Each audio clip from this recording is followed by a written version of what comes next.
आप देख रहे हैं हरियाणा न्यूज़ अपडेट पटौदी से। हमारे संवाददाता शिवचरण की रिपोर्ट। आज़ादी के 75 वर्ष पूरे होने पर देश भर में बड़े ही हर्षोल्लास के साथ अमृत महोत्सव पर देश भर में स्वतंत्रता दिवस बड़े ही हर्षोल्लास के साथ मनाया जा रहा है। पटौदी उपमंडल में भी स्वतंत्रता दिवस समारोह कार्यक्रम राजकीय मॉडल संस्कृत वरिष्ठ माध्यमिक विद्यालय के प्रांगण में बड़े ही धूमधाम से मनाया गया। मुख्य अतिथि के तौर पर अटेली विधायक सीताराम यादव जी ने ध्वजारोहण कर सलामी ली। मुख्य अतिथि सीताराम यादव ने उपस्थित जन समूह को संबोधित करते हुए स्वतंत्रता दिवस का महत्व बताया और केंद्र व राज्य सरकार द्वारा चलाई जा रही योजनाओं की विस्तृत रूप से जानकारी दी। कार्यक्रम में देशभक्ति से ओतप्रोत रंगारंग कार्यक्रम प्रस्तुत किए गए। स्वतंत्रता दिवस इस कार्यक्रम में पटौदी एसडीएम प्रदीप कुमार, एसीपी हरेंद्र कुमार, पटौदी थाना प्रभारी राकेश कुमार, पटौदी नगर पालिका प्रधान चंद्रभान सहगल, महामंडेश्वर स्वामी धर्मदेव महाराज के अलावा काफी गणमान्य लोग मौजूद रहे। माताओं, भाइयों, बहनों, नौजवान साथियों और प्यारे बच्चों, आज हर भारतवासी के लिए राष्ट्रदास का दिन है। आज हर गली, हर मोहल्ले में तिरंगा है, हर घर, हर दफ्तर में तिरंगा है, हर वाहन, हर हाथ में तिरंगा है। पूरा देश तिरंगे के रंगों में रंगा है, देशभक्ति के रंग में रंगा है। रंगा भी क्यों न हो, आज हमने स्वतंत्र राष्ट्र के रूप में 75 वर्ष पूरे कर दिए हैं। इस अवसर पर मैं सभी प्रदेशवासियों को बार बार बधाई देता हूँ। मैं इस पावन अवसर पर स्वतंत्रता की बलि वेदी पर अपने प्राणों की आहुति देने वाले सभी ज्ञात अज्ञात शहीदों को भावभीनी श्रद्धांजलि देता हूँ। साथ ही उन वीर सैनिकों को भी सलाम करता हूँ जिन्होंने आजादी के बाद देश की एकता व अखंडता की खातिर अपने प्राण न्यौछावर करके। भाई बहनों, सन 1857 की क्रांति सबसे पहले अमरनाथ छावनी से शुरू हुई थी।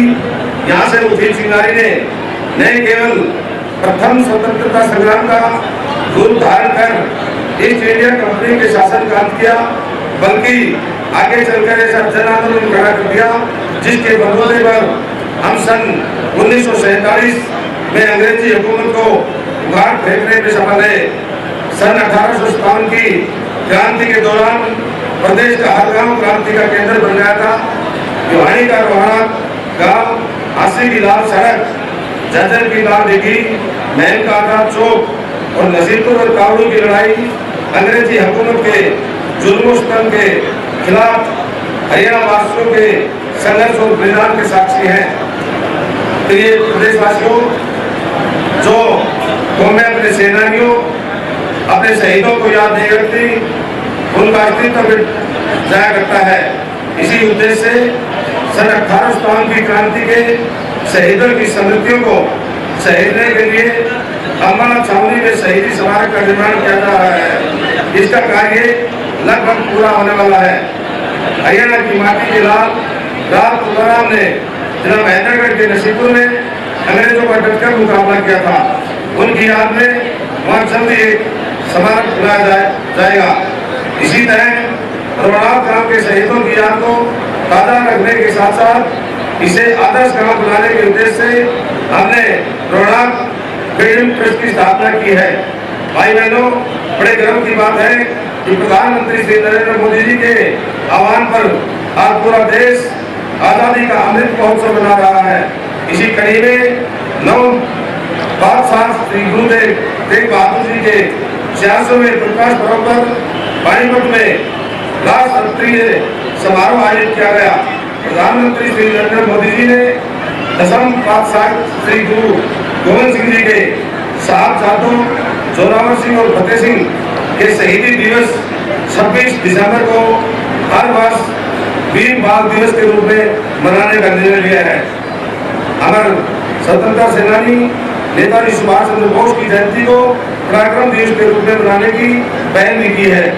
प्यारे प्रदेशवासियों, गौरव का विषय है कि प्रधानमंत्री श्री नरेंद्र मोदी जी ने 13 से 15 अगस्त तक देश भर में हर घर तिरंगा की अनूठी मुहिम चलाई हुई है। हरियाणा वासियों ने भी उसी जोश और जज्बे के साथ अपने 60 लाख घरों पर लाख से ध्वज फहराया है। जिस जोश और जज्बे के साथ हम अपने जवानों को सनद भेजते आए हैं। हरियाणा प्रदेश में आजादी का अमृत महोत्सव मनाने के लिए अब तक 10,000 से अधिक कार्यक्रम आयोजित किए जा चुके हैं और हम इस महोत्सव मनाने के देश में पहले स्थान पर हैं। हरियाणा के मामले में बिल्कुल जय जवान जय किसान का नारा स्टिक बैठता है। हमारे किसान ने अपने पसीने से देश के अन्न भंडार को भरने का काम किया है, तो हमारे जवान सेना के भर्ती होकर देश के लिए मर मिटना अपनी शान समझते हैं। पहले या दूसरे विश्व युद्ध की बात हो, 1965 या 1971 का पाक युद्ध हो, 1962 में चीन के साथ हुए रेजांगला युद्ध की दास्तान हो, या फिर कारगिल के ऑपरेशन विजय का विषय, हरियाणा के जवानों ने सदैव अपने खून से इतिहास लिखा है। आज की हमारी सेना में हर 10वां जवान हरियाणा से है। भाई बहनों, हम अपने शहीदों के बलिदानों का कर्ज तो नहीं चुका सकते, लेकिन उनके परिजनों की देखभाल करके उनके प्रति अपनी कृतज्ञता अवश्य जता सकते हैं। भूतपूर्व सैनिक व अर्धसैनिक बलों के कल्याण के लिए प्रदेश में सैनिक व अर्धसैनिक कल्याण विभाग का गठन किया है। युद्ध के दौरान शहीद हुए सेना के जवानों व अर्धसैनिक बलों के जवानों की अनुग्रह राशि 20 लाख रुपए से बढ़ाकर 50 लाख रुपए की गई है। IED ब्लास्ट के दौरान शहीद होने पर भी अनुग्रह राशि बढ़ाकर 50 लाख रुपए की गई है। वर्तमान सरकार के कार्यकाल में अब तक शहीद सैन्य व अर्धसैनिक बलों के 347 आश्रितों को अनुकंपा के आधार पर नौकरी दी गई है। प्रदेशवासियों, स्वतंत्रता दिवस का ये पावन पर्व अपनी उपलब्धियों का जश्न मनाने के साथ साथ आत्म विश्लेषण करने का दिन है। ये दिन हमें यह सोचने का अवसर देता है कि 75 वर्ष के इस कालखंड में हमने क्या हासिल किया है। निसंदेह आजादी के बाद राष्ट्र उल्लेखनीय प्रगति की है। हरित क्रांति ने हमें न केवल खाद्यान्न में आत्मनिर्भर बनाया, बल्कि उस स्थिति में लाकर खड़ा कर दिया कि आज हम अपने देशों को भी दूसरे देशों को भी निर्यात कर रहे हैं। आजादी के समय जिस देश में सुई तक नहीं बनती थी, वह आज अपनी उन्नत प्रौद्योगिकी के बल पर मिसाइलें बना रहा है। इससे भी आगे बढ़कर चंद्रयान और मंगलयान जैसे मिशन चला रहा है। आज देश में रेल और सड़क यातायात का एक मजबूत नेटवर्क मौजूद है। आज कई क्षेत्रों में पूरा विश्व हमारा लोहा मानता है।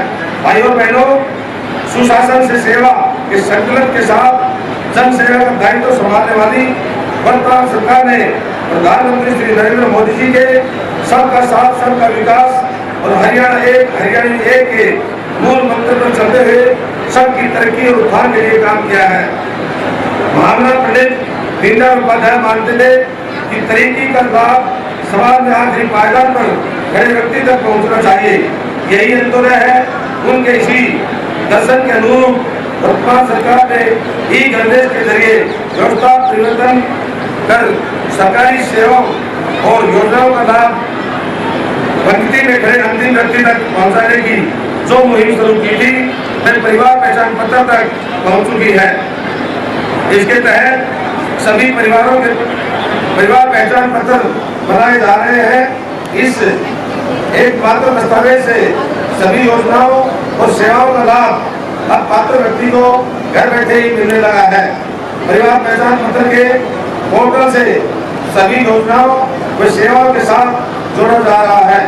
इस वर्ष अधिकांश सरकारी सेवाएं इस पोर्टल के जरिए ऑनलाइन मिलनी शुरू हो जाएंगी। इस बार जन्म मृत्यु का डेटा भी ऑटो अपडेट होगा। युवाओं की शिक्षा, कौशल व बेरोजगारी का डेटा भी इस पोर्टल पर डाला गया है। पीले राशन कार्ड बनाने का काम भी परिवार पहचान पत्र के माध्यम से किया जा रहा है। शुरुआत में जिला सिरसा व कुरुक्षेत्र में ये योजना पायलट आधार पर शुरू की गई है। यदि कोई व्यक्ति वृद्धावस्था पेंशन के लिए निर्धारित आयु पूरी कर लेता है, तो अब उसे अपने पेंशन बनवाने के लिए सरकारी दफ्तरों के चक्कर नहीं काटने पड़ते। परिवार पहचान पत्र के माध्यम से उसकी पेंशन अपने आप शुरू हो जाती है। सरकार ने सबसे गरीब लोगों का जीवन स्तर ऊंचा उठाने के लिए मुख्यमंत्री अंत्योदय परिवार उत्थान योजना शुरू की है। इसके तहत सबसे गरीब परिवारों की पहचान करके उनकी वार्षिक आय कम से कम 1,80,000 रुपए की जा रही है। अब तक 30,000 परिवारों को रोजगार के लिए ऋण व अन्य सहायता दी है। गरीब परिवारों को मुख्यमंत्री परिवार समृद्धि योजना के तहत 6,000 रुपए वार्षिक सहायता दी जा रही है। प्रदेश में सभी तरह की सामाजिक सुरक्षा पेंशन 1 अप्रैल 2021 से बढ़ाकर 2,500 रुपए मासिक की गई है। आयुष्मान भारत योजना के तहत 27 लाख गरीब परिवारों को 5 लाख रुपए तक का वार्षिक मुफ्त इलाज करवाने की सुविधा दी जाएगी। भाई बहनों, वर्तमान सरकार ने प्रदेश के हर क्षेत्र का समान विकास किया है। इस दिशा में पूरे प्रदेश में बड़ी बड़ी परियोजनाएं स्थापित की है। प्रदेश में 17 नए राष्ट्रीय राजमार्ग घोषित किए गए हैं। इनमें से 6 का कार्य पूरा हो चुका है। इन सभी राजमार्गों के बन जाने के बाद प्रदेश के हर जिले से कम 1 राष्ट्रीय राजमार्ग गुजरेगा। सामान की ढुलाई के लिए अलग से बनाई जा रही रेलवे की 2 बड़ी लाइनें भी हरियाणा प्रदेश से गुजरेगी। वेस्टर्न डेडिकेटेड फ्रंट कॉरिडोर का 177 किलोमीटर और ईस्टर्न डेडिकेटेड फ्रंट कॉरिडोर का 72 किलोमीटर स्ट्रेच हरियाणा में पड़ेगा। केएमपी और कुंडली गाजियाबाद पंचकुला एक्सप्रेस वे पर यातायात शुरू होने से दिल्ली में यातायात का प्रभाव कम हुआ है और हरियाणा की कनेक्टिविटी भी बेहतर हुई है। धर्मोदा के निकट लगभग 3300 एकड़ भूमि पर अत्याधुनिक प्रौद्योगिक एवं वाणिज्यिक टाउनशिप तथा सोना में 1400 एकड़ में आईएमडी विकसित किया जा रहा है। लगभग 30,000 करोड़ रुपए की लागत से सहायक कारेगा पानीपत के बीच रीजनल रैपिड ड्रेनेज सिस्टम की परियोजना शुरू की गई है। पलवल से सोनीपत व सोना मानेसर धर्मोदा कुंडली तक 6,000 करोड़ रुपए की लागत से बनने वाले हरियाणा ऑर्बिटल रेल कॉरिडोर पर कार्य शुरू हो चुका है। हिसार में प्रदेश का पहला इंटरनेशनल एयरपोर्ट बनाया जा रहा है। सोनीपत के बड़ी में 161 एकड़ भूमि पर रेल कोच रिपेयर फैक्ट्री लगाई जा रही है। बारसा के एम्स परिसर में राष्ट्रीय कैंसर संस्थान स्थापित किया गया है। जिला रेवाड़ी में भी एम्स के निर्माण की प्रक्रिया चल रही है। अम्बाला छावनी के सिविल अस्पताल में tertiary cancer care centre PCCC की स्थापना की गई है। प्रदेश में समान विकास की दृष्टि से सरकार का लक्ष्य हर जिले में मेडिकल कॉलेज में 200 बेड का अस्पताल खोलना है। क्लस्टर अप्रोच के तहत सभी क्षेत्रों में पर्याप्त संख्या में स्कूल और 20 किलोमीटर के दायरे में एक कॉलेज खोला गया है। हर क्षेत्र की आर्थिक स्थिति को मजबूत करने के लिए ब्लॉक स्तर पर लघु व मध्यम उद्योगों के क्लस्टर स्थापित किए जा रहे हैं। हर ब्लॉक में एक उत्पाद को बढ़ावा दिया जा रहा है। भाई बहनों, सरकार ने अपनी भावी पीढ़ी को कौशल व संस्कार युक्त रोजगार शिक्षा प्रदान करने के लिए नई राष्ट्रीय शिक्षा नीति 2020 लागू की है। इसे 2025 तक ही पूर्ण रूप से लागू कर दिया जाएगा। प्रदेश में स्कूल से लेकर विश्वविद्यालय तक की शिक्षा का कौशल के साथ जोड़ा गया है। प्रदेश में KG से लेकर PG तक की शिक्षा एक ही परिसर में देने की अवधारणा पर कार्य किया जा रहा है। सरकारी स्कूलों में पढ़ने वाले 10वीं से 12वीं कक्षा तक के विद्यार्थियों को 5 लाख टैबलेट दिए जा रहे हैं। वर्तमान सरकार के कार्यकाल में लगभग 87,000 युवाओं को योग्यता के आधार पर सरकारी नौकरियां दी गई है। आउटसोर्सिंग से जुड़ी सेवाओं में ठेका प्रथा बंद करने के लिए हरियाणा कौशल रोजगार निगम बनाया गया है।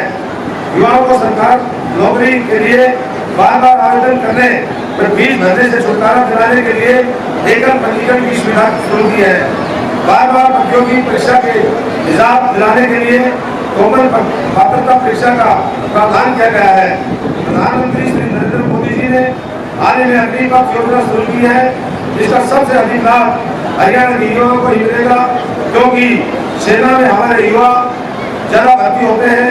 हरियाणा में उन्हें पुलिस भर्ती में प्राथमिकता देने के अलावा विभिन्न क्षेत्रों में उनके लिए नौकरियों के अवसर खोले जा रहे हैं। भाई बहनों, खेलों में हमारे खिलाड़ियों ने ओलंपिक व अन्य अंतर्राष्ट्रीय प्रतियोगिताओं में पदक जीतकर देश और प्रदेश का नाम रोशन किया है।